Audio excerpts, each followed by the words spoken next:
अस्सलामुअलैकुम। आज हम पढ़ेंगे चैप्टर नंबर 4 जिसका नाम है सीक्वेंसेस एंड सीरीज़। तो सबसे पहले पढ़ेंगे सीक्वेंस के सीक्वेंस है क्या। अगर हम इसकी डेफिनेशन देख लें, कहता है a sequence also called progressions is a collection of a numbers arranged in definite order.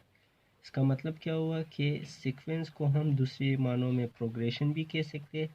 कहता है ये नंबर का कलेक्शन है जिसको हम एक डेफिनेट ऑर्डर में उसकी कलेक्शन करें और उसको हम पेश करें तो उसका नाम हम कहते हैं सीक्वेंस। फॉर एग्जांपल मैं कहता हूँ हमारे पास नंबर्स कुछ इस शक्ल में मौजूद है A1 A2 A3 A4, इसी तरह ये चलता जाता है। अब देख लें कि ये हमारे पास क्या है, एक ऑर्डर की शक्ल में मौजूद है A1 A2 A3 A4।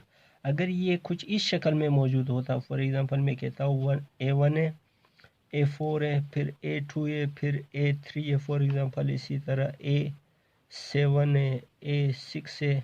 अब ये किसी ऑर्डर में मौजूद नहीं है। ये हम बाद में आएंगे कि मतलब इसकी ऑर्डर सही है, इसकी ऑर्डर मतलब मुख्तलिफ हो सकती है, वो हम देखेंगे। लेकिन फ़िलहाल हम क्या कहेंगे कि ये हमारे पास क्या है, सीक्वेंस नहीं है, जबकि ये हमारे पास सीक्वेंस है। अच्छा, तो हम अगर थोड़ा सा आगे चले जाए, सीक्वेंस की दो किस्में होती है। एक को हम कहते हैं फाइनाइट और दूसरे को कहते हैं हम इनफाइनाइट या इन्फिनिट। अब फाइनाइट क्या है और इनफाइनाइट क्या है। फाइनाइट ऐसी सीक्वेंस को कहते हैं या फाइनाइट सीक्वेंस एक ऐसी सीक्वेंस को कहते हैं जिसका आखिरी नंबर हमें मालूम हो। फॉर एग्जांपल मैं कहता हूँ 1 2 3, ये चलता जाए 20 तक। अब ये हमारे पास जो है 1 से लेकर 20 तक, ये हमारे पास क्या बना, एक फाइनाइट सीक्वेंस बन गया। अगर इसी तरह हम इनफाइनाइट सीक्वेंस की बात करें तो 1 2 3 फॉर एग्ज़ाम्पल इसी तरह चलता जाए और इसका जो हमें आखिरी नंबर हो वो हमारे पास पता ना हो, तो हमें एक ऐसी सीक्वेंस को फिर हम क्या कहेंगे, इनफाइनाइट सीक्वेंस कहेंगे। अच्छा, हम फिर आते हैं इसकी थोड़ी सी एग्जांपल्स पे कि अगर हमें फॉर एग्ज़ाम्पल कोई भी क्वेश्चंस हो कुछ ही शक्ल में कि हमारे पास एक सीक्वेंस दिया गया हो an is equal to 3n+4 और सवाल हमसे पूछा गया हो कि इसका फर्स्ट 4 टर्म्स मालूम करना है। फर्स्ट 4 टर्म्स ये हमने मालूम करना है, तो हम कैसे मालूम करेंगे।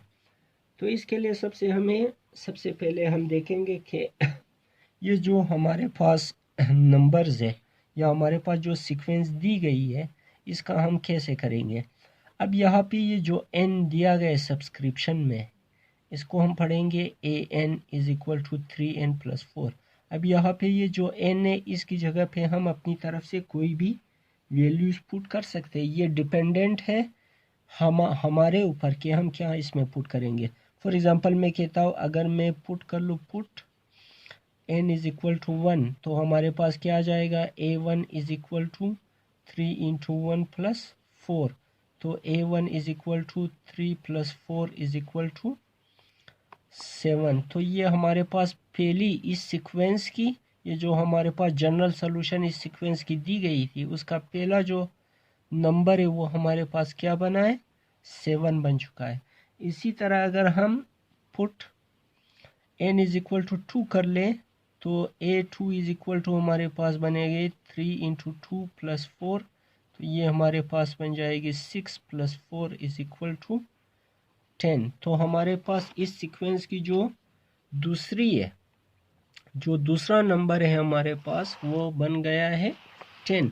चूँकि सवाल में कहा गया था कि फर्स्ट 4 टर्म्स मालूम करना है, तो 2 टर्म हमने मालूम कर लिए और इसी तरह तीसरे टर्म के लिए हम क्या करेंगे, put n is equal to 3। इसी तरह a3 हमारे पास बन जाएगा 3 इंटू 3 + 4, ये बन जाएगा 9 + 4 इज़ इक्वल टू, ये बन जाएगा 13। इसी तरह put n is equal to 4, तो a4 is equal to 3 into 4 + 4, ये बन जाएगा 12, 12 + 4 ये बन जाएगा 16। अब चूंकि सवाल हमसे कहा गया था फर्स्ट 4 टर्म्स मालूम करना है, तो फर्स्ट 4 टर्म्स के लिए हमारे पास आ चुकी है। तब हम लिखेंगे thus the first 4 terms of the sequence